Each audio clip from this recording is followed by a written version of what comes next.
अगर तुम्हें अचानक लाखों रुपए मिल जाएं, तो क्या तुम उसे रखोगे या लौटाओगे? कबीर के सामने भी यही सवाल था।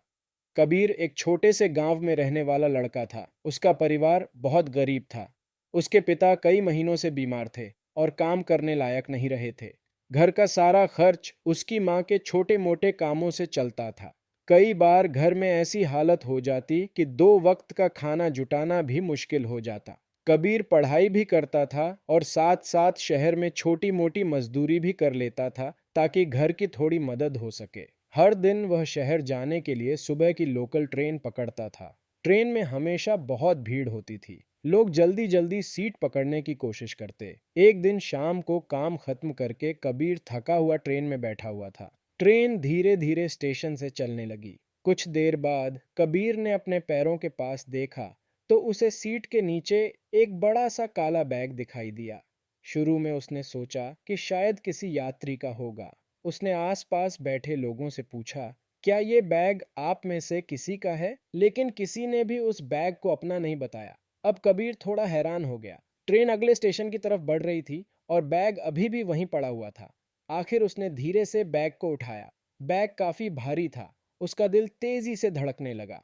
कुछ पल सोचने के बाद उसने बैग की जिप खोली। जैसे ही बैग खुला उसकी आंखें चौड़ी रह गईं। अंदर नोटों की मोटी मोटी गड्डियां भरी हुई थीं। इतने पैसे उसने अपनी जिंदगी में कभी नहीं देखे थे। उसके हाथ कांपने लगे। उसने जल्दी से बैग बंद कर दिया और इधर उधर देखने लगा कि कहीं किसी ने देख तो नहीं लिया। उसके मन में एक आवाज आई, अगर ये पैसे मेरे हो जाए तो पापा का इलाज हो सकता है, घर की सारी परेशानी खत्म हो सकती है। लेकिन तभी उसके मन में दूसरी आवाज आई, ये पैसे तुम्हारे नहीं हैं। अब उसके अंदर लालच और ईमानदारी की लड़ाई शुरू हो चुकी थी।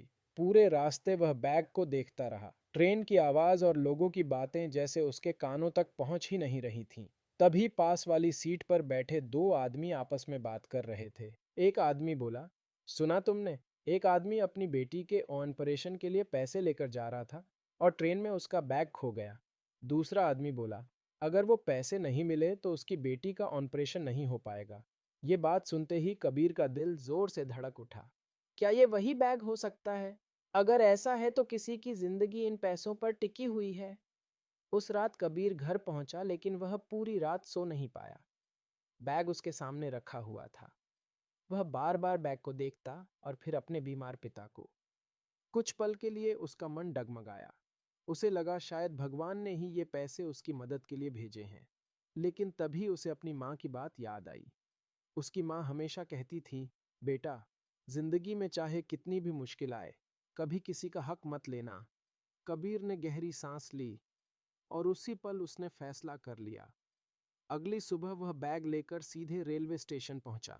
स्टेशन पर बहुत भीड़ थी। लोग इधर उधर भाग रहे थे। तभी उसकी नजर एक आदमी पर पड़ी। वह आदमी बहुत घबराया हुआ था और हर किसी से पूछ रहा था, क्या किसी को एक काला बैग मिला है? उसकी आंखों में डर और चिंता साफ दिखाई दे रही थी। कबीर समझ गया, यही उस बैग का असली मालिक है। कबीर धीरे धीरे उस आदमी के पास गया और बोला, क्या आप यही बैग ढूंढ रहे थे? आदमी ने जैसे ही बैग देखा, उसकी आंखों में उम्मीद चमक उठी। उसने जल्दी जल्दी बैग खोला और अंदर रखे पैसे गिनने लगा। सारे पैसे सुरक्षित थे। उस आदमी की आंखों में आंसू आ गए। वह भावुक होकर बोला, बेटा, ये पैसे मेरी बेटी के ऑपरेशन के लिए थे। अगर ये खो जाते तो मैं अपनी बेटी को बचा नहीं पाता। उसने कबीर के हाथ पकड़ लिए। तुमने आज मेरी जिंदगी की सबसे बड़ी मदद की है। कबीर बस मुस्कुरा दिया।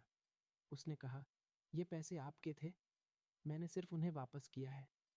कुछ दिनों बाद वही आदमी अचानक कबीर के घर पहुंचा। कबीर और उसका परिवार उसे देखकर हैरान रह गए। पता चला कि वह आदमी शहर का एक बड़ा व्यापारी था। उसने कहा, मैं उस लड़के को धन्यवाद कहना चाहता था जिसने इतनी गरीबी में भी ईमानदारी दिखाई।